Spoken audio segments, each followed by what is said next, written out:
First off, I want to thank the brave men and women who work behind the wall. I want to thank them on a national level because their job goes unrecognized. How do they try to turn a guard? Well, correctional officer. Sorry, I apologize. But correctional officer.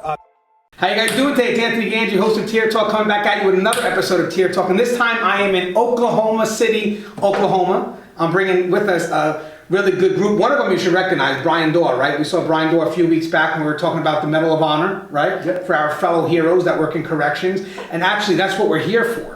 We're here to honor those who put their lives on the line every day. And this group is a big part of that. Before we talk about, guys, this is for the audience here, before we talk about how we select our honorees, this first video here is going to be about another organization. It's an organization, correct? Correct. Yeah. That we touched on with Brian Dorr a few weeks ago called One Voice. And One Voice is about that collective force if we all work together as one, and not just within the facility, but also nationally. So we're talking about national concerns, and we're talking about a way for us to address it literally as a collective force. So when we come back from our sponsors, I'm going to have the group introduce themselves, and then this is just going to be a dialogue. And this dialogue is for you to listen in on and pretty much get whatever you can get from it. So guys, stand by for our sponsors. I wanted to attend a university that had an intelligence program. I wanted to look at problems different. I wanted to increase my critical thinking abilities. AMU offered those avenues to expand. Obtaining your degree as an adult, you're actually paying yourself and investing in yourself. You can't put a dollar on it, it's priceless. It's something that can never be taken away from you. American Military University. Learn from the leader. All right, so we're back from our sponsors. Actually, we have two new people that joined with us. So we're actually going to do two things in this video. We're going to talk about the One Voice initiative. I really want to focus on that. But I also want to focus, since we do have the committee here that nominates our heroes, correct? I do want to focus on how our heroes get nominated, what's the process, and a little bit about the event. You mind introducing yourself to my audience? Sure. Steve Curran, retired corrections, current Medal of Honor board member.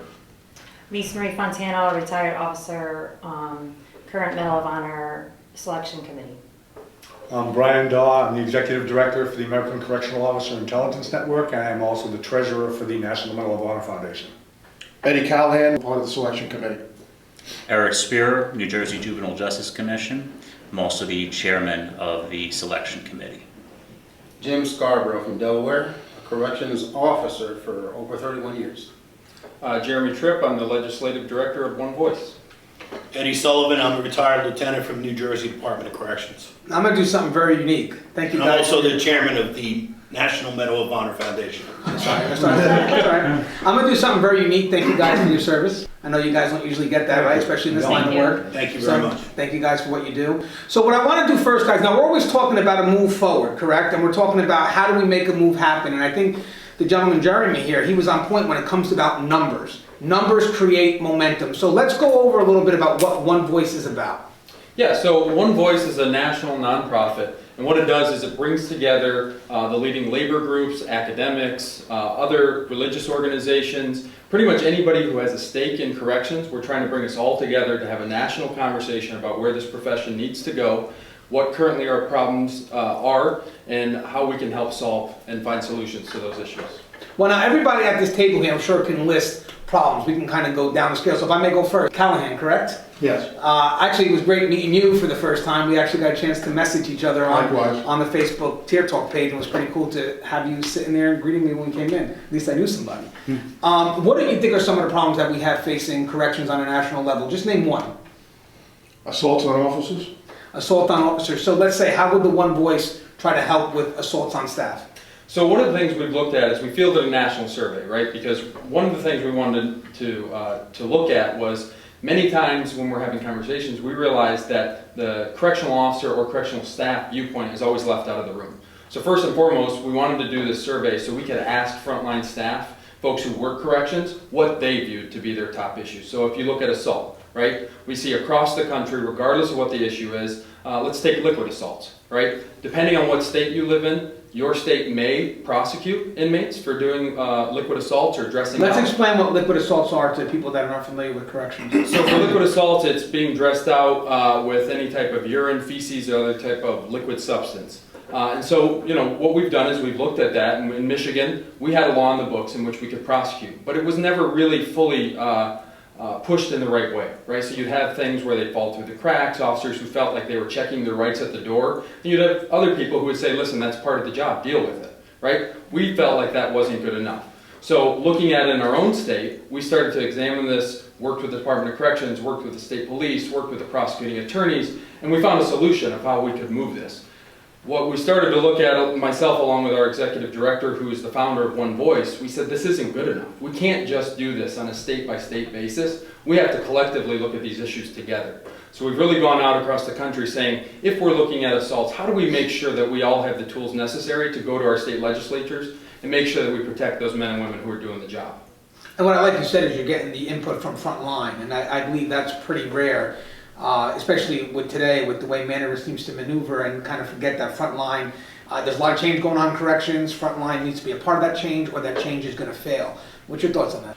I think what, in my opinion, what One Voice is trying to do is solve that disconnect that goes between the policymakers who, they got their agenda and that's set forth by government and governors, and sometimes it's just the public perception.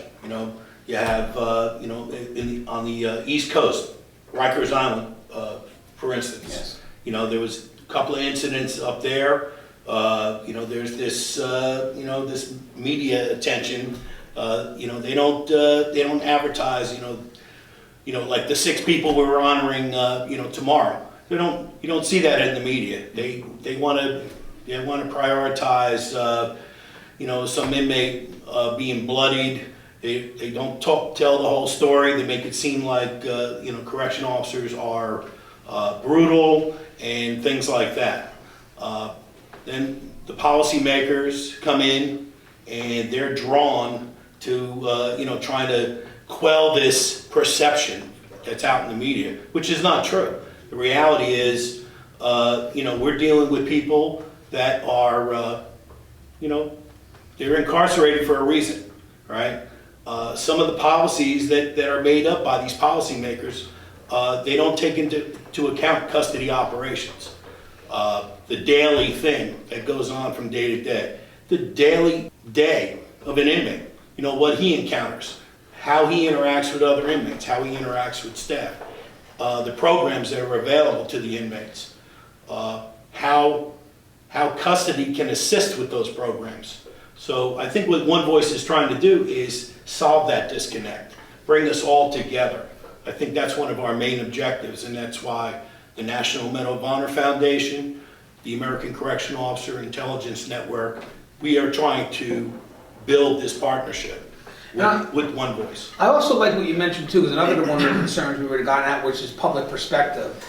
Sometimes they'll take an incident that's pretty local, like the Khalif Browder incident, the solitary confinement, and they take this extreme and it becomes generalized, and now all facilities have to be changed based on this extreme that really is probably either specific to the facility or specific to the individual. And it's weird because sometimes we don't realize how much of a power we can have when we're negligent on an individual level, where that can go and the change that can occur. And me and Brian touched on this before about public perspective, correct? What is it that the public has wrong? Everything. Basically, the public has no idea of what we do or who we are. And while they're fed is the lies from the media and the half-truths, I shouldn't say lies, I should say half-truths for the most part, from the media, and that really hurts us. And another thing that hurts us a lot is because we are active correctional officers, we're stymied from what we can say a lot of times. A lot of times we can't speak in the press, or we get, there's going to be repercussions from management. So sometimes we're caught in that catch-22, where there's so much we can say, we'd like to say, but yet we can't. Well, the leadership here in this group has said enough is enough, and we are going to be vocal, and we are going to say what needs to be said. And the perception is going to have to change among the public. They have to realize that what we do behind those walls every day saves them and protects them. We're not a bunch of knuckle draggers in there. We're the men and women who are the last line of defense in law enforcement. Without us, there is no law enforcement. There's no way to put these men and women. We have to deal with those every day. And the public perception is that we're a bunch of knuckle draggers, that we're just a little bit above the inmates, not good enough to be cops. And that's what their perception is. And we've, for years, allowed that to be done to us, and we haven't fought back. As we talked about before, Anthony, you look at what Hollywood has done with movies. Look at the television shows. Look at Oz. Look at Orange is the New Black. Look at this foolishness. All right, where they have us, like Oz is a prime example, We're the biggest bunch of bumbling idiots, and we want all the bad stuff to happen that can happen. Right? Let me tell you something. I worked in a housing unit with 66 inmates. I want to go home at night. I'm not going in there rocking and rolling to be a jack-off. All right? That ain't going to help anybody. No one that works there or no one that lives there. And anybody who's a professional correctional officer knows they want to get in and get out the door. They want to do their job fair, firm, and consistent. That's how we all get home safe. But on the same token, we're not in there trying to raise hell. Look at the way we're staffed. The departments will come out and say, oh, it's 5 to 1. No, it isn't. There isn't any person in this room, and all of us have done the job, there isn't any person in this room that will ever tell you they work in a facility where it's 5 to 1. Absolutely not. But that's the perception that the public has. So they think, oh, that's what it is. And I told a story earlier this morning. I'll be very brief with it. I met with the Speaker of the House in Massachusetts back in 1989 when the union first took over that I was involved in 89. And our biggest complaint was staffing. We're totally understaffed. Well, we went in there and the department had already told the Speaker of the House that it was a 5 to 1 ratio. The typical Department of Corrections baloney where they take the total number of inmates divided by the total number of staff and say, here's the ratio, which we all know is full. Can you explain real quick to my audience why that's false though? Well, yeah, of course. We go home after 8 hours, hopefully, or at least after 16. Right? We have days off, we have holidays, we have sick leave, we have vacations, hopefully. You know, so we're not there 24 hours a day. And there's also posts that have no inmate contact. That's right. There's a lot of them that have no inmate contact. You have your armory, you have your towers. You have a lot of these facilities where they're not. So none of that is really taken into account. The only way to really get a staffing ratio is to do a post audit, which is a post-by-post audit. Who's on that post? Can they respond if there's an emergency? What are the number of inmates under their care and custody? Those are the numbers that, if the public knew really what the numbers were, they'd be scared to death to live anywhere near our facilities. If they had any idea of what the numbers actually are behind those walls. So when I'm speaking with the Speaker of the House, he has this 5 to 1 figure in his head. Now it gets real interesting. He says to us, well, what are you complaining about? You got 6 bullets, I should take 1 back. The Speaker of the House, the state of Massachusetts, thinks we're walking around inside the walls with firearms, and it's a 5 to 1 ratio. This is the Speaker of the House, the guy allowing legislation to come forward and that's not unusual. And that's the misinformation that's governing our change. That's right. I know you wanted to cut in on something. Yeah, I was just going to say that, right, there's a cause and effect here, and that type of rhetoric that goes out there, it has an impact on corrections staff when you talk to them. So in the survey that we put out, one of the questions we asked was, do you believe that the corrections profession is respected and recognized as an important branch of the law enforcement community? 15% said yes. Really? 15%. You think about the psychological impact that has on somebody over a career to feel like they're constantly being disrespected, they're not appreciated for what they do. And then you wonder why we see spikes in alcoholism, PTSD, suicide rates. It has an effect on Divorce rates. Divorce rates. Highest mortality rate. What is it? Second highest Highest mortality rate. Yes, and you know what, when we were chatting before, you guys both mentioned PTSD we were talking about, right? And you mentioned being part of a CISM team. Now, for those that may not understand what a CISM team is, it's a critical incident stress management team. It usually comes on site after something major happens inside a facility, a riot, an inmate suicide, believe it or not. CISM team may be required to deal with the officers after watching an inmate kill themselves. Yes, guys, we are human. How does public perspective or public perception affect the officers, the front line? I don't think they appreciate the officers. You know, one of the things I wanted to mention is we all have been doing this long enough. If you looked at your job description when you started to what your job description is today, it's miles apart. Very true. You know, now we're psychologists, we're doctors, we're first line responders. We're mental health workers. We're mental health workers. And, you know, myself working in a mental health facility, dealing with that. Right. You know, and then you separate your life from your job. You know, some of us have mental health issues with our families, and it's a hard separation to be dealing with inmates with mental health and then coming home and dealing with family with mental health. You know, you have to have that separation. You have to be smart enough and cognitive enough to know what you're doing on both sides.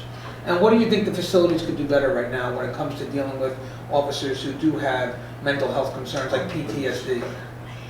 I think there needs to be more opportunities and programs available to staff. There's too much of a threat when you're dealing with programs like Steve was talking about, of people coming in and having conversations within the facilities of what the unknown is going to be with the information that's turned over. Where I have found, being retired, I'm much more productive in dealing with staff with issues outside because I'm not an immediate threat of that confidential information of being shared, and I have the experience of being behind the walls. So the biggest issue we have with those being treated is that when there's no experience, they're being told just to get over it quickly. What's the big deal? It is a big deal. And I know it's a big deal because I've lived it, I've experienced it. So I'm able to have that compassion, and it's not fake, it's real because I know what it's like. I know what it feels like to cut people down. I know what it's like to have to hold people's heads together so that they can get out and hope that they're gonna live. There's just so much that goes on. There's the destruction of families that are going on because we have our own mental health issues. Never mind everything else that's compounded on top of. We live a dual life. We live a life behind the walls and we live a life at home. And we don't go home like everybody else and sit down at the dinner table and discuss what we did at work. Because if we did, we wouldn't have a family. We would be the only ones at the dinner table. It's a dialogue. Let me give you two stats, right? 91%, that's the number of respondents that we sent the survey out to that said post-traumatic stress is a pervasive and serious issue right now in the Department of Corrections. 91% of folks said this is one of the most important things we have to look at.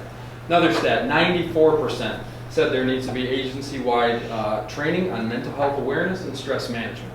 And the reason why they don't report mental PTSD is because everybody's afraid to lose their job or their firearms, which is an outrage That's your job. lie. That cannot happen legally. It cannot happen.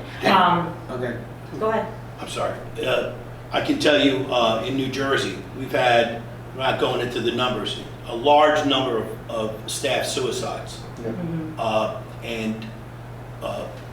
We have a SISM team that comes in, and to your point, the SISM team will come in, and they're there to do an excellent job. They're there to help staff members deal and cope.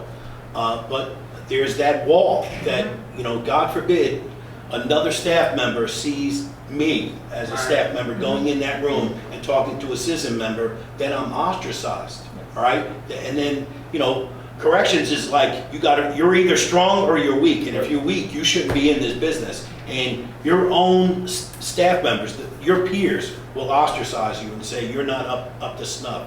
So I can tell you in New Jersey, just how I approached our new acting commissioner was, if that number of staff suicides, if that were staff murders that were committed inside facilities, there would be, state police, there would be government intervention, there would be helicopters flying over, media outside, there would be all kinds of attention. Why aren't we bringing the same attention to mental health issues and staff suicides? And it's on both ends of it. It's on both ends of it. If you look at the PTSD for staff, we have generally, during the course of a year, we will lose 11 of our officers killed by the inmates, or they'll die on the line of duty every year. 156 of our brothers and sisters commit suicide. That's over 10 times the amount of officers that are killed on the line of duty commit suicide, and that's what we know about. We don't know the ones that do the slow suicide, the alcoholism, or the other abuses. Those we don't know about. And a lot of the suicides we do know that we don't know about also are never recorded. We never hear about them as suicides. So you got to ask yourself, what is doing this to us? Are the inmates more dangerous, or is the job more dangerous? When you have a PTSD situation, how does an officer come out, as Ed was saying, and seek help, knowing the very first thing the administration is going to do is pull their right to carry? That's the first thing they're going to do. And then they're going to force them through a whole bunch of psychological battery tests to make sure they can come back to work. I understand the liabilities. I understand the necessity for some of this. But there has to be a way to work through this with the officers to get them the mental health and the attention they need. And more so, the training prior to going in the job, to how to deal with the job. We don't get that type of training. I'd like to ask everybody in the room, your institutions, we're all from different states here, how many of you get mental health training when you start your job in corrections, either for yourself or for the inmates? We do. Well, you do? Anybody else? Well, we do now. And that was after there was a lawsuit filed to come in for on the basis of the inmates getting the mental health training or the treatment on it.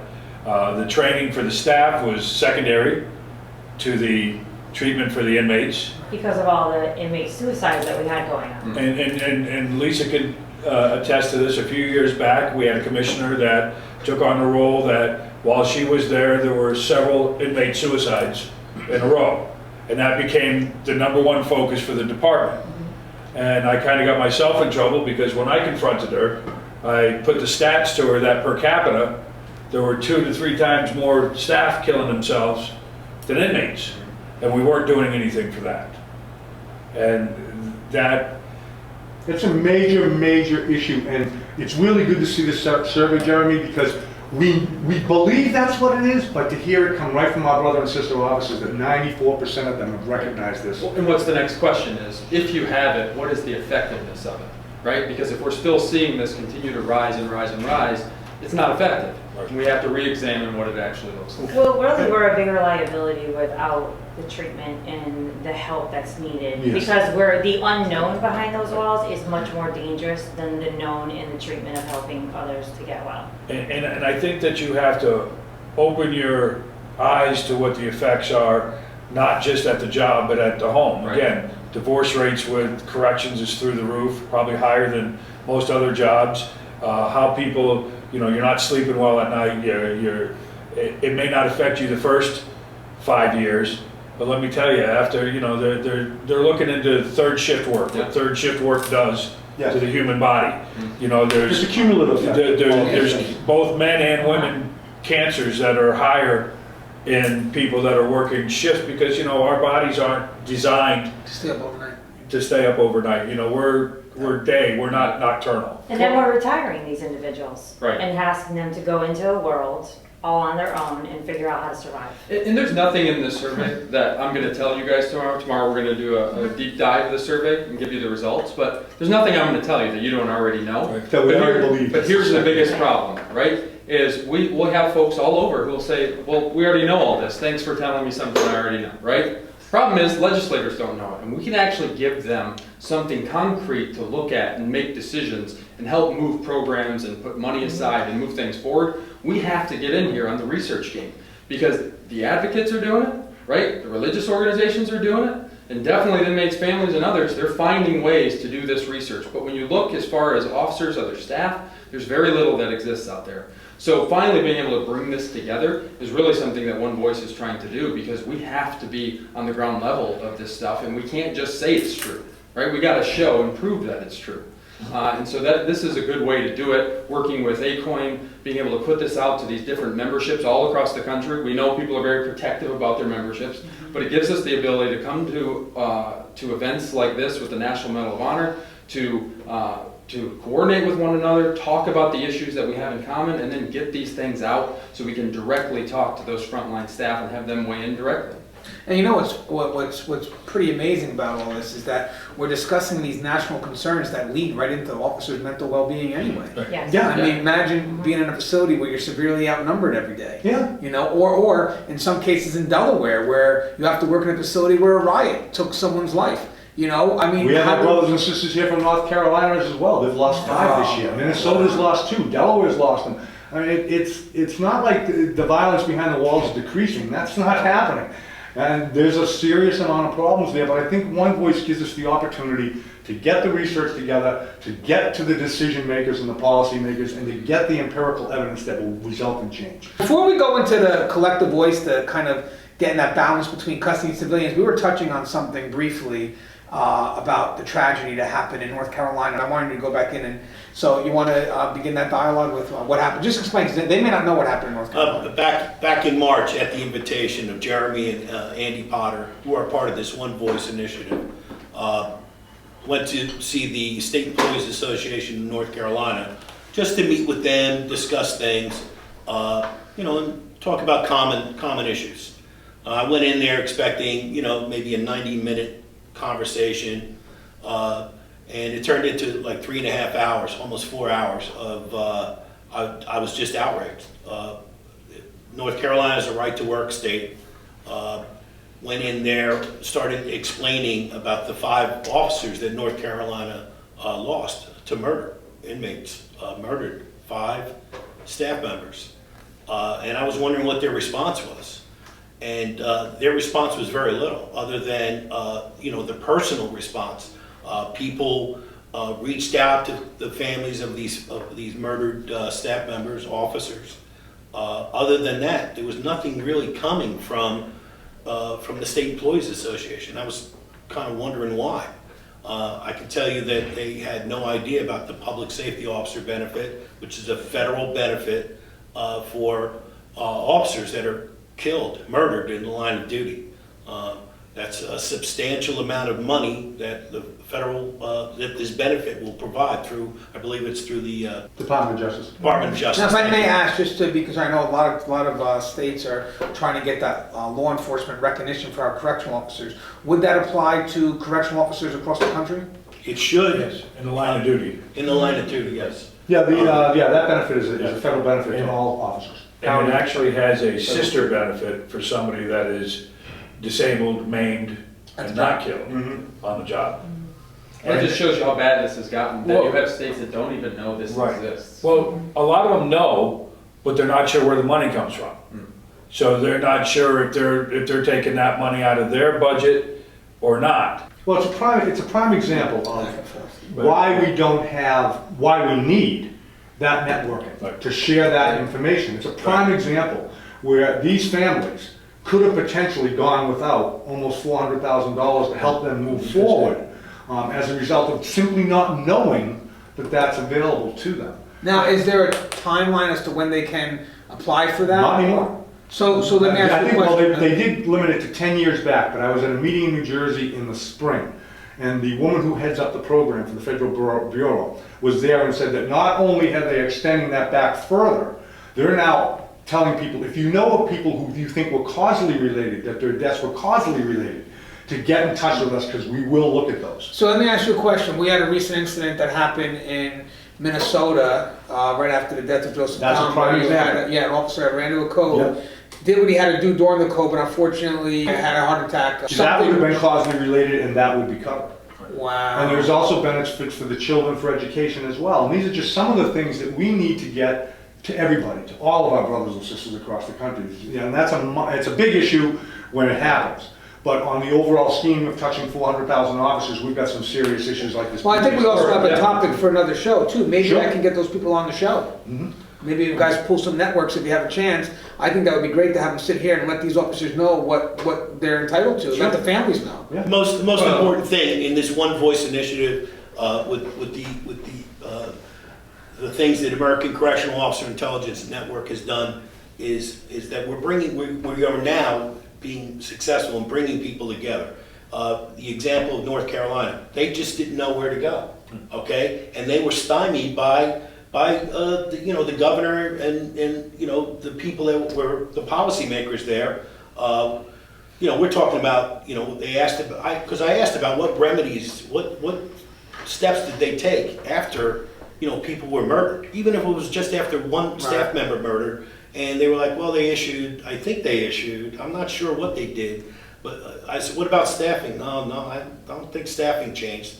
There was no, so by having this one voice, by bringing everybody together, by sharing all these things, by being united and having that strength in numbers, we're going to assist these people in, getting past these policymakers and getting, opening the door so that these policymakers sit back and go, oh, these guys, they're not knuckle draggers like you said, right? They're not these guys that just don't care, that they're, they just come in and, they don't care about the inmates, they don't care about their working conditions, they don't care about, anything. We have skills and we have minds and we want to be, sitting at the table, helping, You assisting. mentioned, going back to North Carolina, Bertie Correctional Facility, when they lost Megan Callahan. Now, obviously not to minimize any other loss, just this one really speaks to me only because of what her mom is now doing. So Megan Callahan was taken away. She was a hero responding to code to put a fire out on a dorm, and inmates snuck in her closet with a fire extinguisher and beat the hell out of her. It is what it is. And Wendy Callahan, who's her mom, obviously is pushing a fight for us to get what's needed behind the wall, because the concern with Megan was who was with her, understaffed, was the person properly trained, the person running in. So I'm thinking now with the collective voice, and we'll get to the civilians in custody, also the family members of those that have lost someone can have a very powerful impact on the changes that we need. Are you guys seeing that? They need to be protected too, right? So I'm going to give you just one example. So one of the things we did in my own state of Michigan, along with my local Michigan Corrections Organization, we got legislation passed that not only do you have the federal benefit, but in the state of Michigan, if you were killed in the line of duty, your family was instantly cut from benefits, right? Done. So we got a bill passed to give 60 months to survivor dependents and children of officers that are killed in the line of duty. State police, corrections officers, EMS, any of those folks, they will now get 60 months, right? We went to Colorado. We talked about a lot of these different things with one voice. We talked with the other locals in Colorado. They just got a similar bill passed in Colorado. Those bills for those states that they do not exist, they should. And most people, most legislators, they assume they're already there, but they're not. And you know, to touch on the loss of in the line of duty, the other side of it is what the family goes through. Right. You know, I was part of another organization, and my job was to talk to the families when they would bring them yearly to there. I would go in and talk to the families about what I did with my department with the critical incident. But to watch afterwards when an inmate is charged with the death, what happens when they go to court, you know, how they drag the families through this court, and it gets to a point that it's not about the families anymore. It's about the court case and enough about that. All the way past that to when we get past that, when say we want to name a highway for a fallen officer, we have to come up with that money to pay for that. Yeah. You know, it's not something that the state or the employer is getting involved in. They're not. This family has to go out and say, listen, we want to name this highway after my mother, and I need $3,500 to get it going. We have to set up, you know, PayPal and stuff to try to, and it's not general public that's putting in that money. It's us. We just did exactly that. Yeah. It's going to be about $5,000 to put the sign up. Yep. The union's paying for it. In Michigan. Yeah. But the union's paying for it. Yeah. I think the One Voice initiative really focuses on two major things. The ability for us to share this type of information that we're speaking about at the table right now, so that all the officers, so there's nobody that is not aware of these benefits that are out there, and that there are efforts being made. The second issue with One Voice that I think is so important is it brings the variety of stakeholders together. It's not just the correctional officers. It takes all the people who are impacted by the policies inside that prison and puts them at the table. Now, there may be some strange bedfellows, and we had this discussion earlier today, but here's a prime example.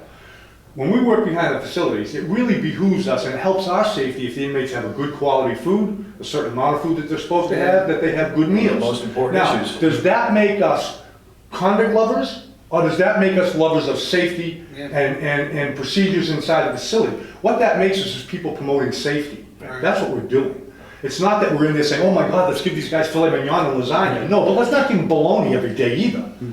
You know, let's be human about what we're doing here, and we can move everybody forward. On those issues where we are multiple stakeholders, where we can move this forward, let's do that. Let's stop this division, as you're saying, the civilian stuff that ties into that. Let's bring these stakeholders together, and on those issues where we can move forward, let's move forward. There are going to be issues we can't get together. It's funny how you say, like, we always talk about the extremes, and corrections, at least the front line, really don't fall on any side of politics. They really don't. You know, you got one side looking to privatize, one side looking. But you mentioned something about like the giving them too much. It's funny because you get one side that says they have too much, one side says that they have too little, and here we are just trying to manage our deal. I mean, they have to have something, else we can't take it away. That's our way to take control. We hear it a lot. You'll hear, oh, don't give them anything. You just lock them up. You put them all. Hey, look at it. We're in there. Yeah. And they're coming out. And anything you do, if it's hell in there for them, it's hell in there for us. Whether you like it or not, 95% of them are coming back out. What type of person is coming back? Exactly. In Connecticut, the average stay in prison is like 9.2 years. That's the average. So yeah. So they're coming out. So they're coming out. How do you want them? Right. You know what I mean? We can lock them up. We can poke them with sticks through the door. We can feed them gruel. You have to stop doing that. But if you don't think, it's almost like one of the things whenever you hear somebody says, oh, there shouldn't be any early release.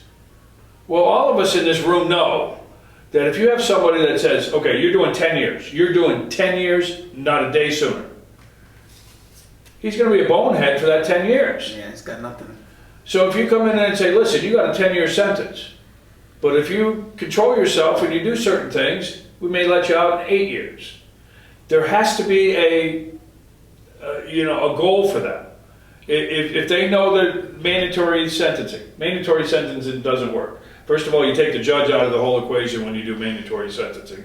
Second of all, you're not rehabilitating anybody. You're not, if he knows he's going to do 10 years, whether he's sitting in his cell for 10 years or he's participating in programs, he's still going to do 10 years. And I'm going to speak on that too, because I agree. There are a lot of inmates that will come up and say, like, why am I going to take programs? Because what's the reasoning? Well, the reason is for you. The reason why you take the program should be internal, but you're looking totally at the external. But you're right. I can't force the person in the programs, and that's what makes me think when it talks about that balance between rehabilitation and safety and security. You can't force people to program. Right. And it's great that we're talking about this because that kind of brings us into where we're at now. I have a feeling like. At one point it was all about safety and security. Custody was dominant, right? And then now it's more about rehabilitation. You can see that's where it's like the left and right. I think what people don't realize that it's always been or should have been a balance of both. Right. And I think that right now there's these sides that are being played that are actually affecting the individual facilities. So when you were mentioning about doing this one voice, where does the one voice have to start first? So, you really have to look at it holistically, right? Whether you're a nurse, a clinician, whether you're one of these religious organizations that come in to try to help with programming, right? Or you're an officer or another staff member, hell, an administrator, right? You have to look at it holistically because everyone plays a role. Because what you know right now is every single one of your departments are understaffed. You have problems recruiting people and you have problems retaining people. So the more and more they want to do with these programs, with educational opportunities for inmates, these outside folks, they're going to play a role, right? Because there's no way we can get the work done with the staff that we have. And so how do we make sure that, one, it's safe, it's secure, and you're also giving programming and educational opportunities for folks that are meaningful, that they aren't just showing up because the parole board said they had to, but they actually take something from it. And how can officers and other staff come into that with a skill set that they're the ones that drive it? They're the ones who make sure that those folks are actually getting rehabilitated. They're the ones that are determining. That's why we're called corrections. Right. And see, Now, that's the most important part. now, just because I may have, we have a very diverse audience in regards to the roles that we feel we should play. Because right now you have it in Rikers where they got to deal with juveniles, and they feel that correctional officers shouldn't be the role of counselors. So even though we know we take the role, is there a difference between taking the role unofficially and taking the role officially? There's a big split. I think when you look at corrections, and the survey bear this out, right? And in a lot of the comments too. Very creative folks in comments. But they are. But what you'll find is that there is a group of folks in corrections that still believe a hard line, right? They believe, no, we shouldn't be doing these things, and that's somebody else's job. And then there's a whole new group, which is over 50%, that says, we want to do these types of things. We want to get satisfaction from our job. We want to feel like we did something. That's why I came into the profession, right? That's what these folks are coming in and saying, I want to be productive here and I want to help. I want to see change. We talked earlier when Brian came in and talked to a group earlier, talking about that satisfaction on the job. What do you get from it? Because at the end of the day, if you're another profession, you can go home and you can see your work. But in corrections, they go out and they come back in, right? So you don't get that job satisfaction. And I think what we're finding is more and more you're in a window. You're in a window that if the departments start to see the value they have in these officers and other staff, and they bring them into the fold, and they communicate with them properly, and they allow them to play a role in how this stuff gets rolled out and what are best practices, who better than the guy or gal who's doing the job to say, this is good, this will never work, and that'll never work. Right? And if you don't do that, you will see things continue to roll out that will fail, and no one will understand why, and it's because you never consulted with the professionals who are there every day. And I like what you're saying underneath, because you're talking about having them the front line getting involved in the change. Because we know, the change is happening. We know it's happening. So the point is, do we get left behind, or do we try to show people how important we are to that change? Because let's be honest, if custody is like a canvas. You want to paint a picture, whatever it is, custody is the canvas for that art to be painted. So in my opinion, I'm sure you guys would agree, I'll ask you right here, can there be any rehabilitation without the assistance from custody? Absolutely not. Custody is the backbone of any correctional facility. But in our role of safety and security, we also have to be role models, positive role models, for the inmates we're there to provide safety and security and custody and care for. So in so much as therapeutic people, clinicians provide services on a basis, maybe weekly, maybe bi-weekly, maybe monthly, the correctional officers are there every day, all day with the inmates, and they're the ones that they're going to see to say, do I want to be like this person? Do I not want to be like this person? So the more we carry ourselves as professionals with integrity, caring, and concern, the more the inmates are going to tend to reflect that behavior in their own behaviors. And I like that, because I have a feeling that people, I mean, we see it with police. Police are a big part of their community, not just for the aspect that they're putting people in handcuffs all day, but because they do interact, especially with the youth of today. So I just feel that we definitely wear many hats. And I've always said that in my show. And I find it weird with Rikers now that I guess the point is that making someone try to say you have to wear it officially now, like that's your title first. That's the problem. It's not our title first. It exists. But we still know that our foundation is always going to be safety and security. But if we can handle things by other means, we do. We get involved, we interact. But that's why we use different officers for different We mentioned that before too. The diversity of not, yeah, the diversity of we're not just a cookie cutter. We're not just one type of, there's that officer that's needed to be that hardcore, and then there's that soft sense of you need to be in the place where you belong. We're not a cookie cutter, we're not black and white. There's many variances, and we have to respect that of each other instead of turning it in a negative to one another, and use it where it's accessible. And it's great, because I think you touched on where the balance is actually, because that's what people can't find. Right. Well, I think there's a balance that people don't even realize, like a block officer. When an inmate first gets a job, and the block officer knows every day to go wake him up. Get up, go to work. Yeah. As soon as you get to a point where that, I've seen it my whole career. They'll come in, they don't have a job, they're boneheads all day long. They get a job, they buy an alarm clock, and within a few weeks, they're not using the alarm clock anymore. They know that they're getting that respect when you do work call in the morning. You just hit the button, they get up, they get dressed, they make their bed, they come out, they sign out, and they go to work. Without that block officer pushing that positivity, they're not getting up for work. It's like Lisa was saying, you have to put people that have talents. Utilize that talent. And utilize that talent. Some people could go into a dorm and get everything done. And it is an incredible talent to be able to go into a dorm with 120 people and get something done. Inmate employment is very important. Right. Where I'm from, we have quite a few inmate workers. However, we don't have enough vacancies.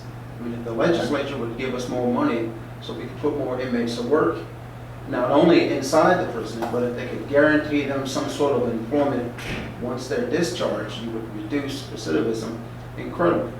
Now see, does that make us inmate lovers? No, it doesn't. It makes us citizens of a community that cares about safety and the concern of going forward. That's what makes us. What's sad is that we, like in Connecticut, we have legislation that has changed. So I think when you talk about one voice, it's so that we can take everything collectively from every state. So if we have something that's working with our legislation, we should be able to give it to you and turn it over, and vice versa. Like we have with correctional officers who are dismantled or permanently disabled. We have an implemented legislation so that they go to a different pay level and that they're taken care of for the rest of their lives. So I think there's many things that each state has done. There's just no center for us to all go and say, okay, where can I get that from? Well, I like what you're saying too, actually, because one voice isn't just an initiative to fight, it's also an initiative to educate ourselves. Oh my God, right? That's something that we're bringing on the table right now, right? I mean, we just talked about a few things that we did not know existed, or at least some of us didn't, but it does, and that's because you got another state doing it, So it's good that we're all getting on the same. That's why corrections has got so much inconsistency.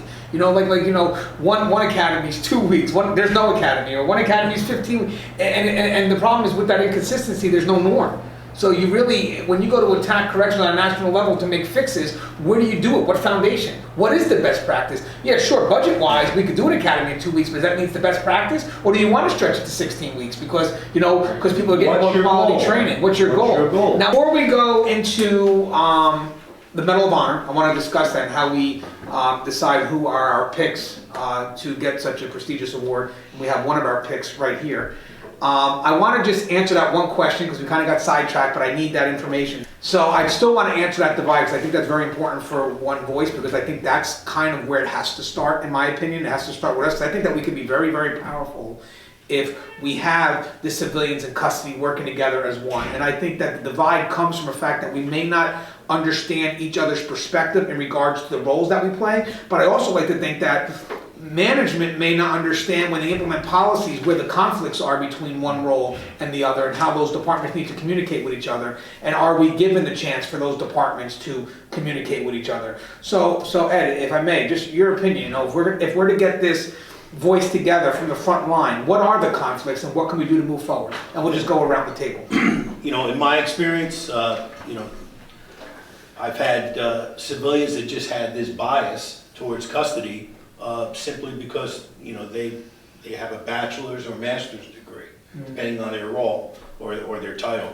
And, you know, a lot of correction officers, the only requirement is that you have a GED or a high school diploma.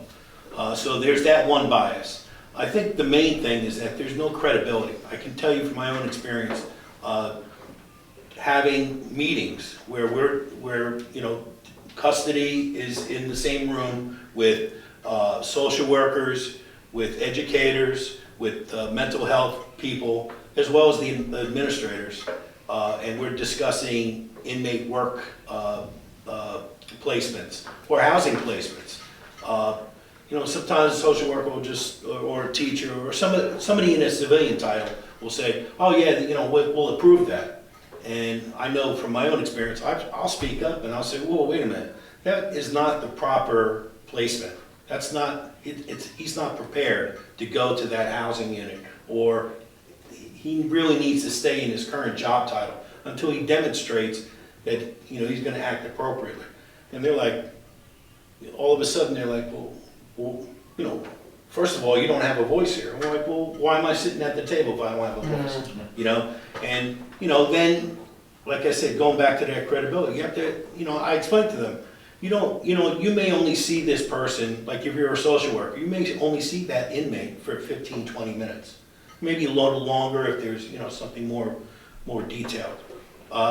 Teachers, you know, they're providing the class and they see the inmate for, you know, a certain amount of time.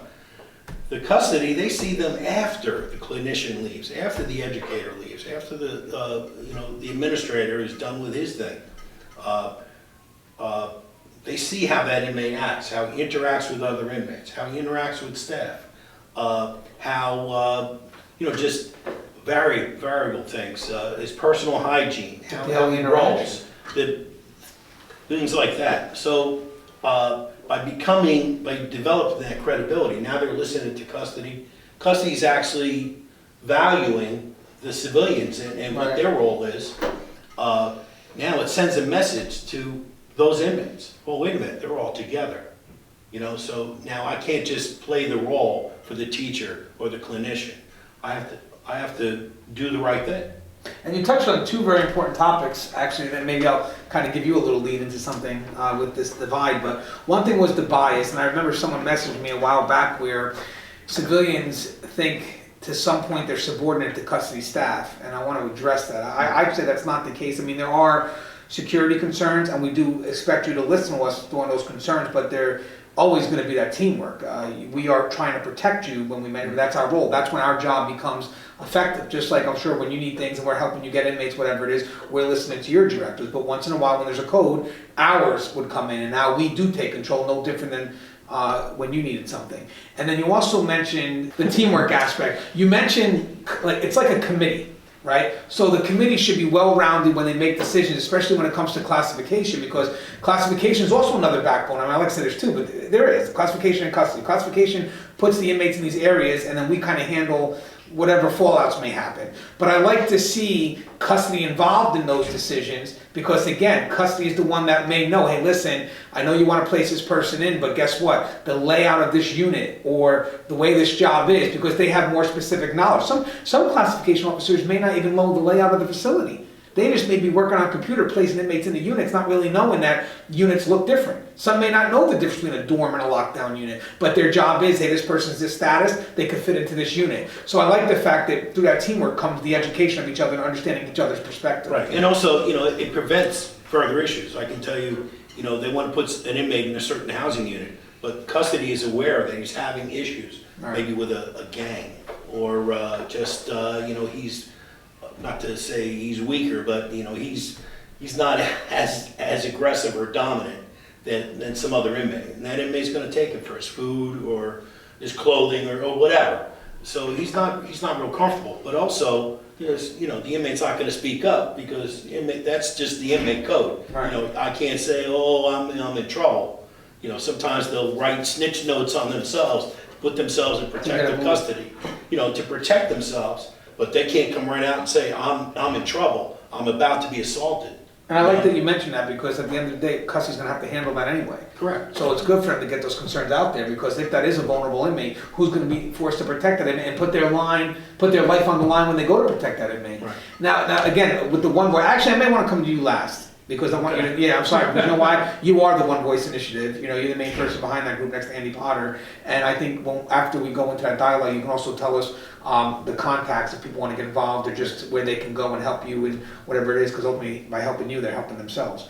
But in your experience, management, higher level, do you feel that there is a divide between custody and civilians? And if so, what can be done to make that divide better? Well, I think there is a perception, and that perception becomes reality for a lot of people.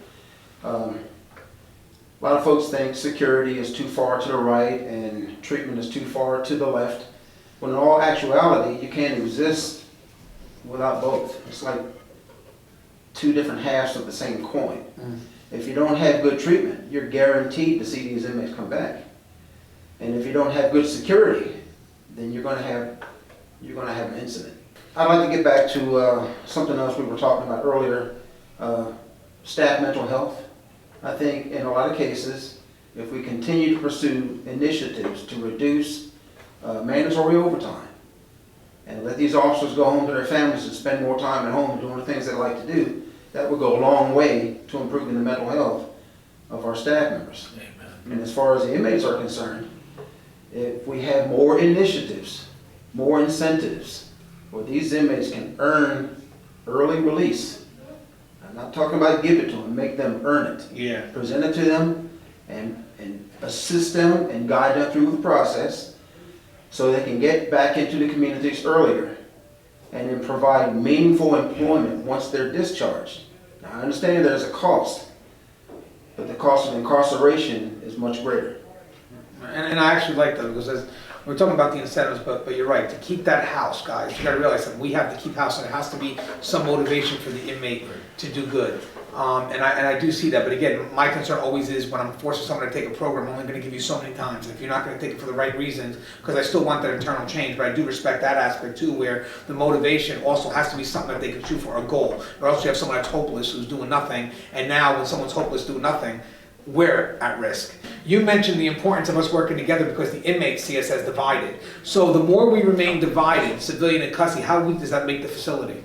It's like playing mother against father. You find the parent that's going to say yes versus the parent that's going to say no, and you always try to go to the one that says yes.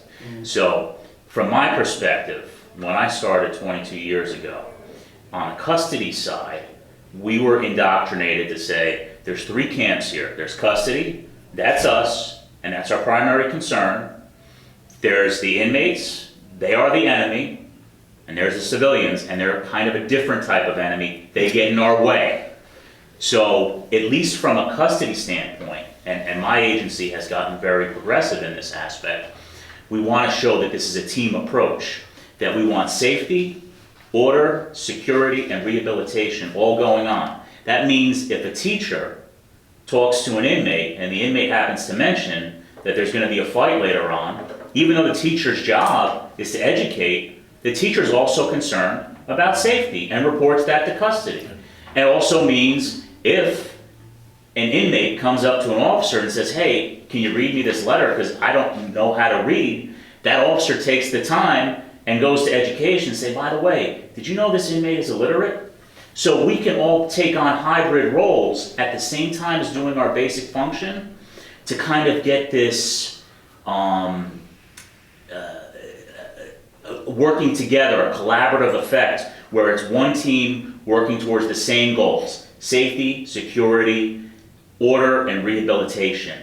We all have our primary goal, but we all work on these separate little other goals at the same time. And just to add one little aspect to that, being that we are part of the larger law enforcement community, we have seen success in the other aspects of law enforcement where police departments have gone from an adversarial aspect with the community towards community policing. And I believe if we adopt community policing within the correctional facilities, custody staff in specific will benefit from the information that they're going to gain from residents and inmates when there's something that's about to go down, because they'll have established a good relationship with that inmate. But if they treat it just like enemy territory, they're not going to get anything. All they're going to be doing is going in there, responding and breaking up fights, as opposed to being proactive and getting that intel through a mutual respect. You're not going to get it from everybody, but you're going to attempt as best you can to get that respect. What do you got, Ed, about? My experience over 26 years has been different than some of the things that have been talked about here. In our facility, we've had a very good relationship between our security staff and our civilians. And I think it's been very beneficial to the decision-making that the officer needs to make on the floor at the time dealing with inmates. And I think it makes it easier for administration to put orders and new policies out, because our facility does work in harmony with each other a little bit more than what's being discussed nationwide. So I like what you touched on too with management, because I find that if the departments don't work well, the administrative man has to make a lot of catch-22 decisions, because I think, like, as administration, you facilitate. We're not the departmental experts. We facilitate. We make sure that the communication between departments is working, and we try to do things in an objective manner, which all departments hopefully get a benefit from. I think that if, when you go to department heads and they can't make a decision, which most likely is just a personality conflict, it's the truth, but if they can't make a decision, now I'm forced to choose one over the other. And that's where there becomes that catch-22 conflict. So I love what you said. If you get the departments working together, it will make its way to management, and you do have a facility that's going to have policies that work and just overall just run more fluid. we have some small issues between security staff and civilians. Obviously, you're going to always have that. But for the most part, it's been a really good family of people that work together. So, you know. And again, I like how it comes from also the understanding of each other's perspective, knowing what their role is, and then if you see a conflict, at least you understand why that conflict's in place. Mm-hmm. What do you got, Brian? When I started, I was a housing officer at MCI Norfolk, and one of our jobs, one of our functions, was we would sit down with the inmates and handle disciplinary procedures, and we'd get ready to deal with them with going down to lower security. We'd do all the interviews. We work with the inmates every day. We know them. We're there 40 hours a week. Every hour we spend is with the inmates. That was changed by management. Management said, no, we're going to a unit management proposal. We're going to bring in unit managers. They no longer ask for our opinion relative to moving inmates down to lower security. Then they removed us from the disciplinary process, and they basically established a line between custody and civilian staff. And that was done by management. And that has been a hard road to get over in Massachusetts, and they still haven't. Where we still have that situation where the officers who are dealing with it the most have very little input to those decisions. So I think from that perspective, we need, although the two sides absolutely have to work together, that mediator is management between the civilian and the security staff. The mediator has to be management at the administration to bring those things together so that we are coordinating, like you're saying, so that we are discussing with each other, so that the counselor says, look, we're about to move Joe Schmo down to lower security. Let's talk to the guy who's worked with him, or the gal who's been on that block for the last 2 years and knows this guy. Let's talk to them. But that, in some cases, isn't happening, and that really needs to happen. But we too, as security personnel too, we have to give a little more credence sometimes to the knowledge that non-security personnel do bring to the job. Because sometimes they do bring experiences that we don't have and know. So we need to be a little open as well to their experiences, and not simply say, no, we work with these inmates more than you, we know better than you do. In many instances we may, but in some we may not. So we need to too, be a little open. Just to speak with that, as you know, as a custody supervisor, I found that, you know, not all the time, but there were occasions where I had to go to an officer, a housing officer, and say, you know, you need to put a little bit more trust in what this civilian is trying to do, right? Because this attitude that the civilian comes on the unit and the civilian has to be submissive and listen to me, and you know, you talk that whole, you know, they're answerable to custody. That's never going to work, because now that civilian, actually, your attitude is probably going to prevent the civilian from doing a more adequate job. And by working together, taking into consideration what that civilian does, and probably, like you said, with the administrator, telling the civilian and explaining to the civilian what the custody does, and bringing this all together. I mean, you know, I've talked about that disconnect before. I just don't understand why, you know, to me, it's simple, you know?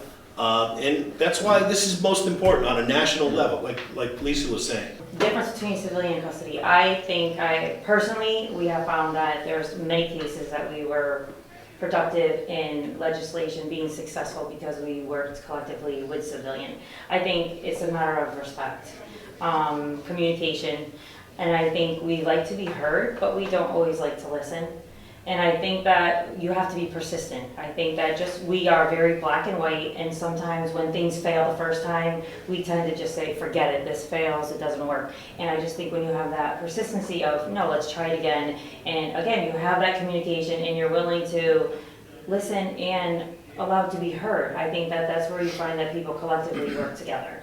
I think when I sat in on one of the first One Voice meetings, I think one of the things that I found to be extremely successful was that there was walks from every life there.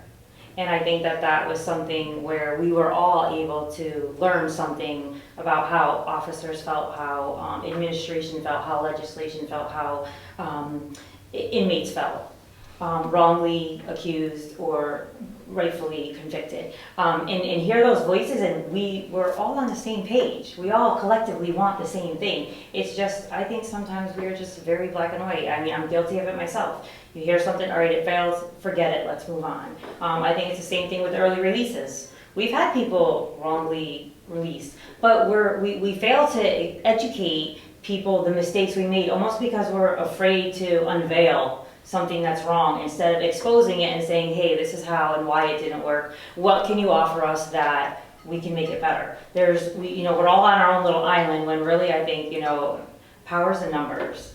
And if we want something to be successful, we collectively have to work together. And I like to touch on each thing we say, and you talked about mentioning the divide. You know what's sad about how corrections work, and I'm just kind of picking on what everybody's saying here.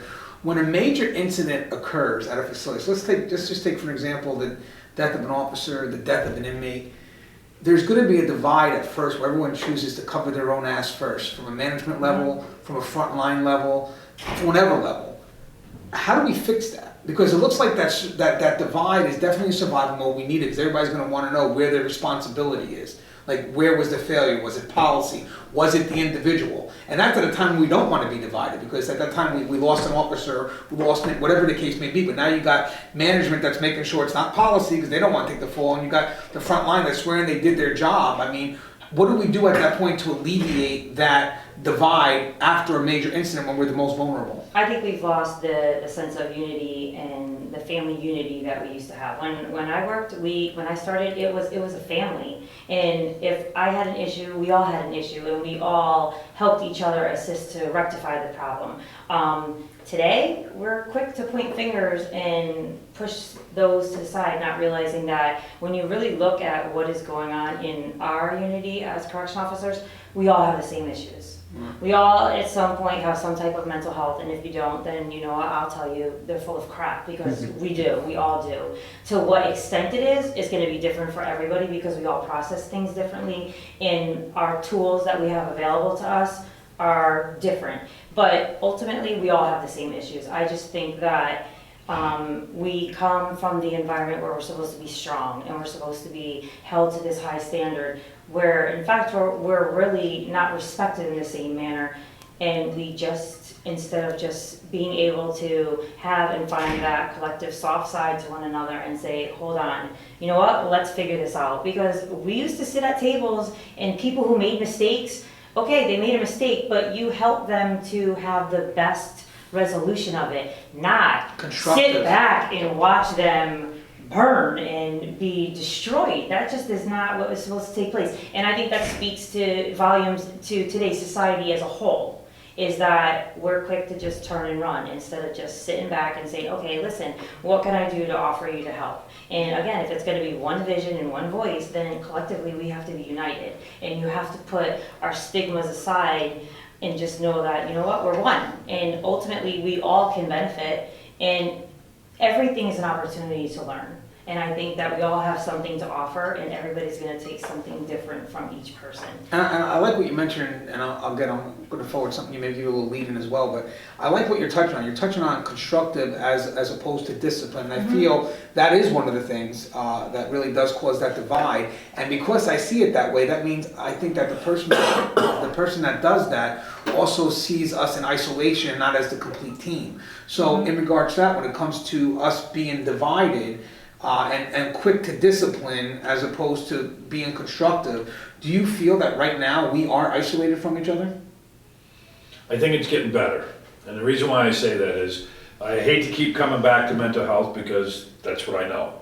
I had the unique ability of going from a national gang program and rolling right into a mental health program. As you were saying earlier, you bring in all these social workers and all that come in with master's degrees. They didn't want me at the table because they spent thousands of dollars and thousands of hours getting their degree. They don't want me with a high school diploma to tell them what's going on. I was able to coin a good phrase for us when we were going through all this. COs, we are professional observers. Somebody else can come into a room and watch an inmate walk around the room, look at things. And they say, oh, I saw the inmate walking around the room. Well, we as line staff, we get up, we say, oh, he looked at that ping pong table for 10 seconds. Is there a bracket loose on that ping pong table? He looked at this window over here. He was looking out the window, and while he was looking out the window, he was tapping a corner. Is he finding something that's loose over there? These are the things that the social workers weren't picking up. I had several issues with social workers coming in because they would take an inmate and they were allowed to make a phone call for the inmate. So the social worker would come out and the inmate would say, I'd like to make a phone call. And he'd go in there, he'd talk for a few minutes, he'd come out. I had a social worker come right back to the bubble and look at me, and I looked right at her and I said, who'd he call? What do you mean, who'd he call? Who'd he call? Did he call the rape victim? Did he call the victim of your crime? You know, we, on the custody side, we monitor every phone call that goes out. We check the phone numbers. We know what numbers he's allowed to do. You're in here, you're doing great for him. You feel like you're making a come through, and in the back of his mind, he's trying to get back at that victim. So we were, you know, we fought. We went up to, as far as the state's attorney, where the state's attorney had to come in and tell these people that under this lawsuit from the Office of Protection and Advocacy, that all this stuff had to be done a certain way. They had people coming in and asking questions. We had to go through audits. They were coming to the line staff, asking the line staff, you know, how many hours are they out per day? How many of these hours? That brought us up to the level of we're not just partners in this. We're an intricate part of this. So the paid observer, the professional observer, not just yelling at the social worker about, you know, what are you letting him out for? Or you have to explain it. When they say, oh, well, you know, he was just telling me all these voices that he's hearing, and I'm saying, yeah, he's replaying the fantasy football that when you're not here, he's got it all laid out. Look in his cell. He didn't get all that stuff from the commissary. He got all that stuff for betting on football. So if you can bet on football on Sunday afternoon, why can't you take it from me that some of what he's putting off isn't right. I think, but I think it's an important point that the civilians a lot of times we deal with, they don't have any type of custody background or security background. They're looking at the inmates as they would look at somebody that they know on the street. Right. They're not looking for the telltale signs that we see in being conned and being played. That's where we need They to don't, be. and we need to do a better job of illustrating that, but they need to do a better job of listening to those illustrations of what's going on. And I don't want to make this a bad thing, but do you know the number one issue that turned us around was an assault on a social worker? Oh, really? You know, we had a sexual assault on a social worker. She brought an inmate into the office at lunchtime when there was only one officer in the block, and she got assaulted. That changed everything. Well, Jeremy, before I get you on the close, I'm going to kind of lean in a little something here, because I know I want you to also tell us how we can be a part of this. And then we're going to go into the selection of the Medal of Honor, including our friend Mr. Scarborough here. Congratulations on that prestigious award. I hear a lot about communication, through communications education, right? We're educating people of our different roles, different perspectives. I also hear the benefits of working together, because as Cal said, Ed, he said, you know, management, it runs smoother. You know, there isn't that conflict. And I like what you said about the divide. You know, inmates see that divide. You know, they see that divide, and of course they'll act on that divide. And ultimately it's a matter of us working together as one, because it limits the fact that we're vulnerable. Now, if we do work together as one, and that's just getting through the institutional level, what can we do to project that outwards? What can we do to be that voice? I guess just to kind of mention those concerns, because I'm sure those concerns that are affecting what we feel is just custody really isn't just custody. It's affecting us nationally, the facilities. It's affecting everyone who goes in, like she mentioned, inmates, civilians, management, you know, the public ultimately. So where do we go from here? If we get everybody working on the same page, where do we go? So first, I think the approach, right, of bringing everybody in, that's the first thing we have to do. And we all talked about it. I like what Ed said, right, about you have to recognize the value that these other groups bring. And Lisa, you said it too, respect. You know, when we really think about this, do we want to be what we see being talked about with corrections on TV and movies? Do we want to be those individuals for those civilian staff? We're the ones cutting down what they bring to the table. We're the ones telling them it's not good enough. Right, so how do we look at that as a whole? And then how do we really take a look and say anybody who has a stake in the correction system? What we do know is, we talked about inconsistencies before. What we do know is consistent is that corrections reform is coming. It's coming in both the Republican and Democrat sides. It's coming, right? We have to choose, are we going to be a resource or are we going to be a roadblock? We know what happens when we try to be a roadblock. You get steamed over, right? So how do we make sure that we can be the surprise winners here, right? That when this stuff is going on, that we can play a role. And we need to project. We have to stop being reactive, and we have to be proactive. Let's stop waiting for things to happen to us, and let's look down the road and say, what does corrections look like 5 years from now? If we know that the inmate population is lowering because of laws and other things and programs that they're pushing, how do we make sure that we retrain and we retool officers for the future of corrections? Is it parole or probation? Is it electronic monitoring? How do we make sure that the staff is there, right? And how do we make them have a skill set that cannot just be interchanged and can't just be cut off and said, go ahead, hit the bricks. We'll do this without you, right? We have to be those folks that have the skills to move in the future. So with one voice, that's what we've tried to do. That's why we've done the research that we've done, is because we didn't want to make an assumption that we knew where to go. We wanted to ask line staff and say, what's most important to you? Where should we focus our time and efforts? So we've done a couple of things, some of the exciting things that are coming up. One, we partnered with the University of Michigan, one of the top 5 research institutions in the country. Hate to say that because I'm a Sparty, graduate from Michigan State, but I'll give them credit. We're doing an economic impact study.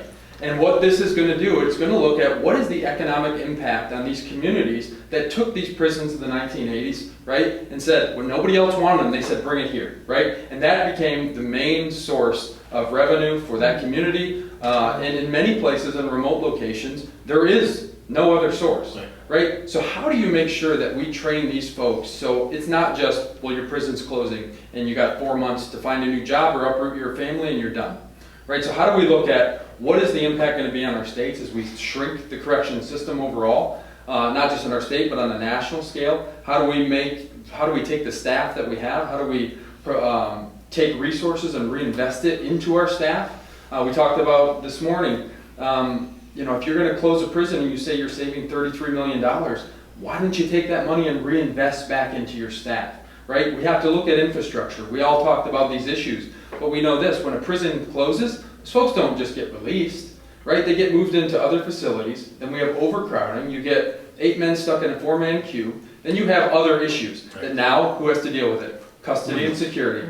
And then those civilian staff in there too. Now they have classes that, you know, people need to get those for parole, and all of a sudden you have lines of 120 plus inmates that want in. So we have to approach it in that way, and that's why we want to do an economic impact study, so we really have an understanding of what is going to happen, because you're not really saving $33 million if you're devastating an entire community. And it's not a celebration for that community, right? Where others say, great, we closed a prison, we have less inmates. It's devastating for those hundreds of staff that work there.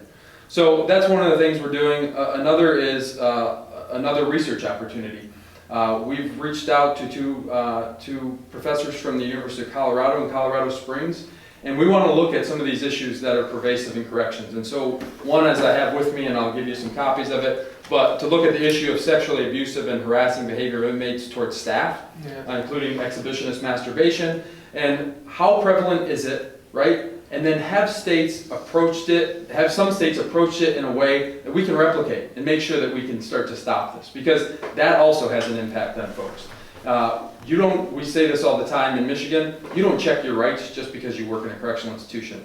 If a state trooper were to pull you out and you dress them out, right, they wouldn't just tip their hat and send you on their way. It's no different than if you were in the grocery store parking lot and somebody exposed themselves. That's not acceptable behavior there. Why should it be acceptable in a prison? So we're kind of talking about like a reverse PREA. Yeah. No, if you think, why not? Because she mentioned it before, right? She mentioned that sometimes, you know, what's happening for the inmates, technically, staff should get the same type of respect and safety. So if we're putting this for the inmates, the PREA, protecting them from sexually being assaulted or the exhibitionist harassment, whatever it is, why are we not doing the same for staff? And we did our legislation in Connecticut. Yeah, and you know, roll that into other things. 20 years ago in Connecticut, we stopped inmates smoking. Yeah. And lost a lot of money. That wasn't for just to throw money away. That was because staff that were non-smokers, we raised up and said, listen, I shouldn't have to go into a dorm with 120 people smoking where I can't see at the end of it.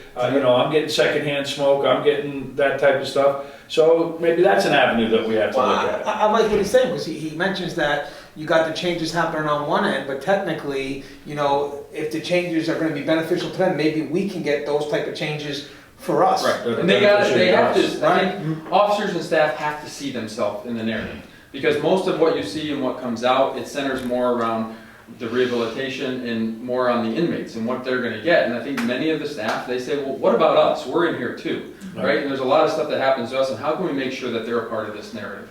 And so that's what a lot of this is intended to do. But unless we can all get together, create that one voice to really push this stuff, we're going to continue to live in silos, and we're never going to raise the profession where we need it to go. Because what we do know is this: whenever there's a news article about something bad that happens in corrections, they don't differentiate by the state. They just hear corrections officer and they say, oh yeah, I saw that in a movie, that's what happens, right? And so that's where we got to move this profession, where it's online with other law enforcement. People respect and understand the job that's being done.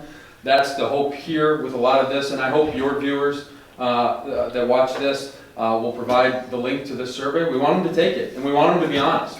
Give us your direct feedback. We don't want to sugarcoat this. We want to know what is the real issue, because until we know what the real issue is, we cannot address it. Well, let's do this, and I'm sure my audience will. I'll definitely put the link in the description, so I'll get it from you later. But also, how can they contact you if they want to be a part of One Voice? Because a lot of states right now are losing unions. I mean, they're losing that protective voice. Yep, so if they would like to be a part of One Voice, they can contact me. We have a whole team, Andy Potter, Simon Greer, Tori Post, Brian, a lot of other folks who have helped out with this as we push it both in states and nationally. My email address is Jeremy, Jeremy, at onevoiceunited, all spelled out, .org. Guys, when I originally started this video, I told you guys that we were in Oklahoma to do our Medal of Honor ceremony for those heroes who, you know, work the front line, risk their lives every day, and this is a chance to let them know that we appreciate them, that we respect what they do, and we recognize their service, and we definitely recognize them as law enforcement professionals. So we're going to reintroduce everybody again because now it's a different committee here. This is the selection committee, and last time me and Brian Daw did a video, what happened was a lot of people were asking, how does someone get selected? So I have different organizations here, I believe, right? The ACOIN here, right? American Correctional Officer Intelligence Network. And then I have people from the Committee for the Medal of Honor, right? Yes. So what I want to do is I'm going to, again, reintroduce everybody else again, and then we're going to go ahead and I'll tell you how the process works, how we get somebody nominated, and what type of event we have. So again, starting with Ed. No, you shouldn't start with me, start with the chairman, but I'll introduce. Okay, so let's go back. Eric Spear is the chairman. All right, so go ahead, Eric. My name is Eric Spear. I'm from New Jersey. I'm the chairman of the National Medal of Honor Foundation Selection Committee. Eddie Callahan from Nassau County, and I am a member of the committee as well. Louise Marie Fontano from Connecticut, and I'm also a member of the selection committee.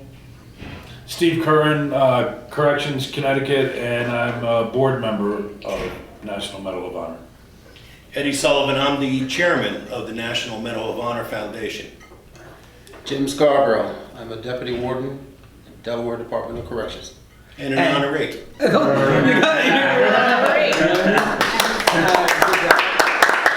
And just as a reminder, I was humbled by the chance to be a keynote speaker here, and I think this is a good chance for me to get to learn a little bit about the process so I can go ahead and speak on it tomorrow night. And guys, if you have a chance next time we do this, you guys have to get involved, because we always talk about that we need recognition and we need respect, but that doesn't just come from the public, that comes from our own. So next time we have something like this, if you're able to do it, you should attend, because we need to recognize ourselves first before we expect the public to. So let's talk about the process. How do we go about selecting who gets honored? Okay, so we came up with not just the National Medal of Honor for any correction officer who commits an act of bravery and saves somebody or does. We came up with some other categories to make it more inclusive. Like we were talking before, inclusiveness is important. So we had a couple other categories. One of our other category winners is here, and that's Supervisor of the Year. Because it takes good supervisors to make and lead good correction officers. So that was one of the other categories. And the other category was civilian, outstanding civilian. So, and it so happens the awardee that we chose was from that other department we talked about that was so vital, and that's classification. So, Brian Daw, who is the treasurer of the National Medal of Honor Foundation, puts it out across the country to all the prisons and jails, these posters and what these categories are, and where to submit your applications and copies of these applications. Now, for the Civilian of the Year and the Supervisor of the Year, we're talking about good, solid, clean service that is above, any reproach and just, an outstanding employee in many aspects of the word. But when we're talking about correction officers, we're talking about those that have gone above and beyond the call of duty, something putting themselves at risk, putting themselves in jeopardy. And we received over 50 nominations that we had to go through. And what Brian did was he forwarded us, the committee, these nominations as they came in. And what we did individually was start stacking and evaluating and prioritizing all of these different things. Which one was most dangerous, which one saved the most people, which supervisor was most effective, which civilian was most collaborative. And then when all came together, we met after the deadline was done, which was July 14th, 2018. And the start of that cycle actually was all the way back to January 1st, 2017. So it was about a year and a half. We got together at a central location. We sat all our papers down and we started discussing. And we each came up with very similar results, and ones that we knew to eliminate right away, and ones that we knew that we could do little showdowns with, this, one versus the other, and which had a better aspect. But there was also vetting processes. Just because an employee submits a recommendation does not necessarily mean that it happened as they said they did. So we would call up the employee's agency to verify, did this happen? Are there any newspaper articles? The more documentation you supplied us with, the better chances you had at getting selected, because it showed, number one, the impact you had plus the validity of the citation. Right, now you said you had over 50? Yes. Now, who can send you the recommendation? Can it also be from the person who was the one that committed to the act? Absolutely. Absolutely. It's usually not, because most heroes are humble. But I understand. But you can put yourself in. I want to add this story because I thought it was one of the most touching things during the whole process. Brian Daw had on his Facebook page the National Medal of Honor Foundation for anybody who wants to submit somebody for an award to be won. And a little 12-year-old girl submitted a nomination for her mom. She loves her mom. She doesn't get to be home too often, but she's wonderful. She's a correctional officer. I'm really proud of her.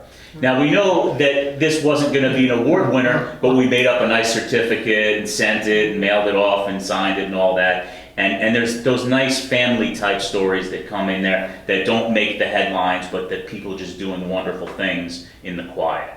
All right, so let's talk about some of our award recipients. So who are we honoring at this ceremony?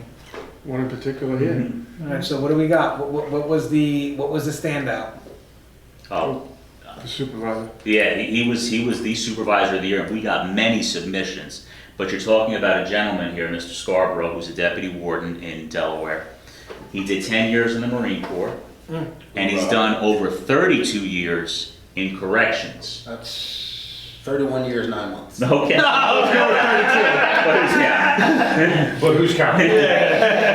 And he's achieved the rank of deputy warden going through the custody ranks. Good job. And the person who submitted his nomination did a very good job at not saying he did any one particular act in such an outstanding fashion, but just his leadership, leading by example and having integrity. And not necessarily, as you can tell through the interviews here, he's not the most talkative, but his actions speak very loud in the way he leads people. And it was the way the submission was put in there, plus his experience and his years, that really made us believe, hands down, that he was most worthy to be Supervisor of the Year. I thought it was interesting that in the process of reading, the three of us reading these submissions, we never thought at the time that we were going to get the opportunity to actually get involved with the head and when we meet the person to actually understand what the person wrote in the submission. But in the few hours since we picked you up from the airport, I've got an opportunity to get to know you a little bit. And I could see what the writer was writing was totally just. And I could see the type of supervisor you would be if I was your subordinate. I see the way you handle yourself, and I guess the Marine Corps did a good job of molding you into the person you are right now. Semper Fi. Yeah. So how does someone get notified that they won the award? So first of all, I just want to state that we do a lot as an organization to recognize those who don't even make it to this stage. So before we get to your question there, there's some notification that goes on while we're just receiving nominations. And we reach out to that individual to ask, does he want a little bit of attention, or she want a little bit of attention in their local media for being nominated for an award. We won't put any event details out there to sacrifice any confidentiality. And then we get with the agency to verify, did this happen? Then we get with the agency to verify with their public information officer, is it cool that we put out this flyer in your local media? And we go and we notify, and then from there, the word grows even more. Now, when the deadline passed and we got together in late July, and they notified Brian and Ed of who our selections were, Brian tasked us to reach out to the award winners through their nominators to let them know that they were winning, and then to put out another media release again stating this person has now been selected. Now Eddie Callahan here was good enough to supply us each time. We're dealing with many different jurisdictions. Each time there was an awardee that we wanted to get some media attention to, he would do like a Google search of some sort. Investigation into media sources. And so he would come up with a whole list of media sources, and then I would put out a request that this is information we're putting out that a correction officer named so-and-so is being awarded for or recognized for his or her contributions, and he may or may not win, or in the case that they did win, and we'd like you to consider putting this in your local media outlet. And we believe we got a lot of additional exposure in doing that for the foundation, which helps those awardees, so it's a bigger event. And you usually get any kickback from the media with that, or they usually just, they don't have a problem promoting that, right? No problem at all. Sometimes they'll ask for a little more, like that's a fine. picture or a little bit more detail, but we just have to be a little bit careful with details because of confidentiality. Understand. Now, how does it feel when you're being told that you're getting this recognition? I was speechless. Absolutely humbled and honored. I can think of any number of people that would be better suited for this award, or this recognition. I'm just so very, very much appreciative of it. Throughout my career, I've always tried to help people. I think most people can be fixed when they're having some issues. I'm not necessarily the one that would go straight for disciplinary action when a person makes a mistake. I like to talk it out a little bit. I think people can be saved, and sometimes when people just need to talk, I have an open door policy. They can just come in and say anything they like. Talk to me about anything they want to.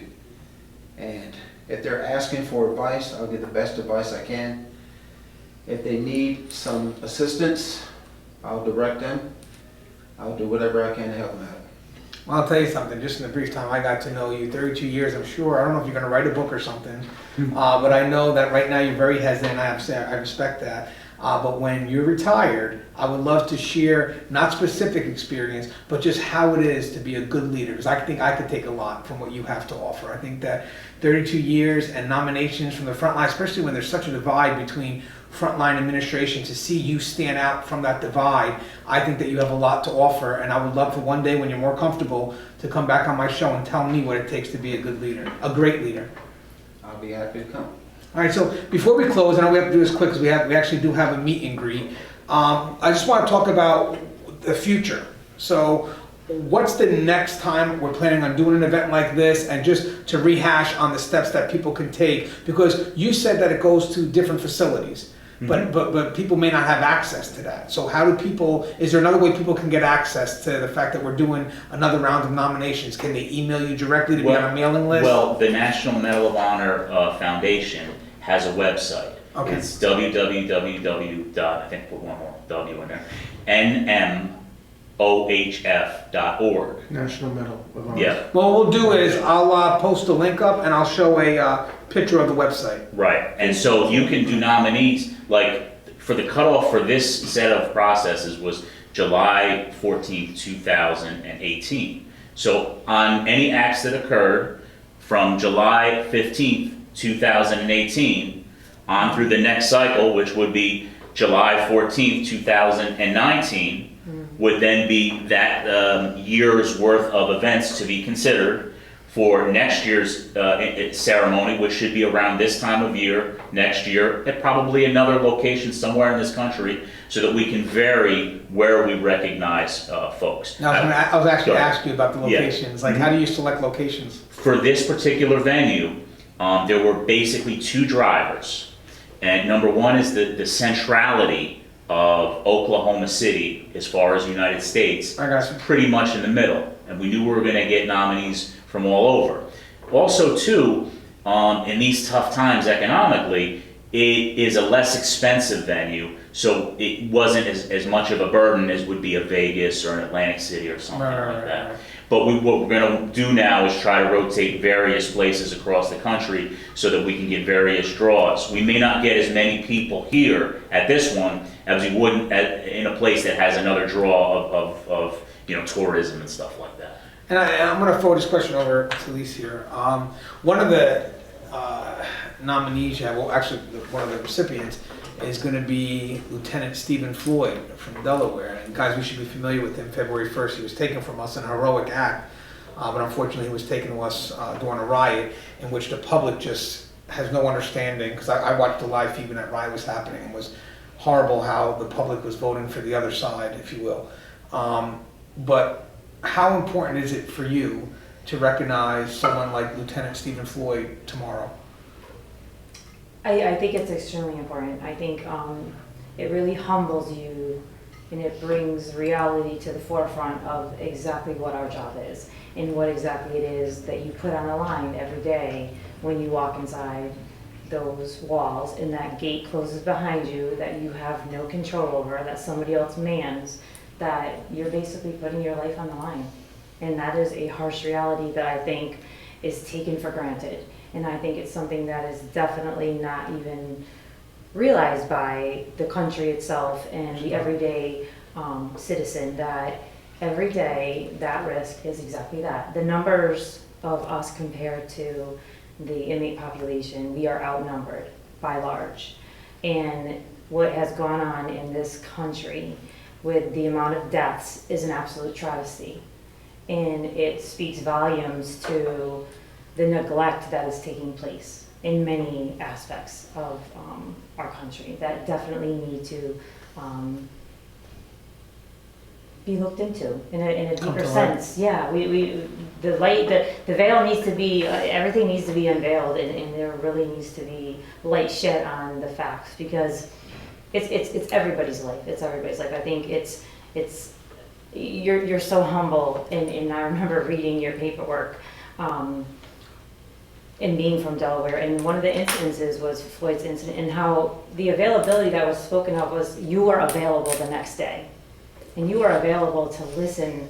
And I think, we talk so much today about that, is that people sometimes just need to be heard, and we just have to listen, and we have to be able to be free to speak. And I think that there's just not enough of that, and I think it goes both ways. There are needs on both sides, the inmate sides and the officers' sides, and they're just not being met, and they need to be. Going back, I actually got a chance to meet a while ago Lieutenant Stephen Floyd's family. I did. We were able, through Thin Blue Line USA, they're one of my sponsors, be able to raise a check for his family, which I believe they donated to help youths. I forget what it was. The family's just very humble. They're very involved with helping their community. And they're very hard to get them to come out to the public, because they're fighting for change, but they're doing it behind closed doors because they want to respect the integrity of, they don't want to be overburdened by the media, so they're not looking for that attention, but they are looking for that change. And for them to come to an event like this says a lot about what you guys have put together. Because when I did that thing, when I presented them the check out in Delaware, they want someone from the field. That's what the events they go to. They don't go to media-driven events. Right. They go to events where people know what their husband or what her husband went through, what that family member went through. Because everybody was there. I'm talking about his kids, his family. So they want people that have been in the field, that know what it's like to do his job. And as I said, for his family to come to this event, to me, that speaks volumes, and I think that's what ultimately humbled me, because this is a family that doesn't look for that recognition, but now they're coming here because they know for a fact that you guys are putting something together that is worthy of them to be here. And I think that's kudos on your end, and just... We are very honored to have the Floyd family here, and we are also very, very honored to have our other honorees and their families, the ones that traveled out here to Oklahoma City. Getting back to the venue for next year, we're currently looking at that right now. Like Eric was saying, there's factors. We want to look at finances and stuff like that. This is, we're going to get through this, and we're going to move forward, and we're going to have the same type of event next year. Nothing's going to change. We're going to continue to honor the hidden heroes behind the walls, so to speak, our corrections staff, and. We look forward to a great event this year and, continued success. Well, ultimately, before we come to a close, we'll give everybody if anybody has a final remark, but I just want to say, these are the events that are needed, guys, and we talk about that recognition, we talk about that respect, but as I mentioned before, it does come from us recognizing it first. The fight is us first to bring it out. So this is what we have. We have a bunch of heroes here who work the front line, who have been there, done that, and they're playing their part. They're recognizing other heroes who work the front line, which eventually, I'm telling you guys, as we do this, the public starts to see it. They start to feel that recognition. But if we don't feel it, the public will never give us that respect. So for you guys that work the front line, some of you guys are tired, your passion's still involved in the profession, thank you. Because obviously you guys have a little bit more freedom than some that are on the job, but you haven't given up on us. And now you're going back and making sure that we're remembered for the good work that we do in the shadows of law enforcement. So again, thank you. Again, humbled to be a keynote speaker at this event. Humbled We to are sit honored next to to have you. I appreciate that. Humbled to sit next to the supervisor of the year. I can't wait to talk to him and hopefully in February. Hope I didn't put something on blast. But would anybody like to say anything in closing in regards to just my audience? Just a closing remark about how we can get them to get involved?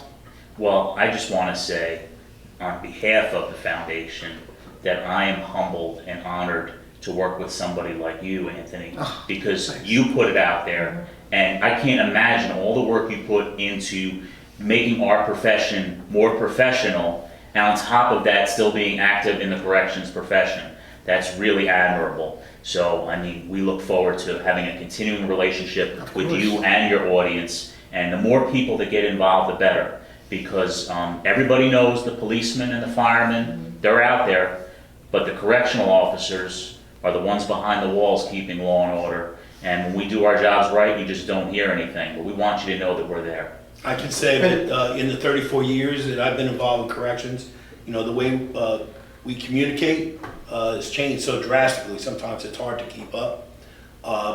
You have a great venue, and we are definitely honored because it's not just the media source that you represent. It's the passion. Anybody who watches your YouTube videos, the videos that are posted on Corrections One, you see the passion that you have, right? I respect that. I'm retired, and you're part of the reason why I keep going. There's a drive in me from when I first started in corrections. I was fortunate to have people to kind of guide me along, and I wanted to emulate that. And I retired, and I wanted to continue to be a good example and offer whatever I could to the people that are still working in corrections. And then I turned to Anthony, and I see that same kind of passion, and it comes out. It's not just on the screen. You can feel it come through the screen. Respect, like, big time. Dude, you got me. Correctional officers can feel, you know what I mean? Absolutely. I'll just add that, thanks for being the vehicle to get these fantastic and sometimes unbelievable stories of these people that do things behind the wall. We don't always have this opportunity to have that vehicle to get the word out, and you've given us that opportunity, and thank you very much. As I said, just being in that position, just being humbled, and we've always, it's funny because we work together. Yes. And we're not always on the same point, but the point is we understand each other's perspective. And I think that's where the professionalism comes in. And I think that's why we remain who we are right now, me and you, and how we shoot the breeze. And I'm hoping that maybe through what we do here, people can get an understanding of what we do. And that's why I started what I do. I mean, I'll explain that a little more tomorrow, but I started because I was tired of people belittling the profession and not knowing nothing about it. And here I am defending it, and I work in it, and you're telling me I'm wrong. It doesn't work that way. So eventually you start getting passionate. You don't realize, but you got to vent somewhere. And as you said, sometimes your family doesn't understand. So you vent to a screen, and you're finding that one person. So at the end of the day, I don't care if I have an audience of 4,000 or an audience of 2. The point is that if there's one person, because we get messages all the time, hey Gange, thanks for this video. I inspire to be a correctional officer. Your video makes me want to do it. Great, because you're the kind of person I'd want on this job, and it's making the profession that much better. So kudos for what you guys are doing. I'm glad to be a part of it, and I'm glad for once that we're taking a profession that's been in the shadows long enough, bringing it to light, and making a movement to get the profession recognized, not just internally, because we have to recognize ourselves as more than just guards, but also out there by the public, and for the public wants to see us as law enforcement professionals. And on that note, awesome. Tier Talk out. Congratulations, brother. Congratulations. Congratulations.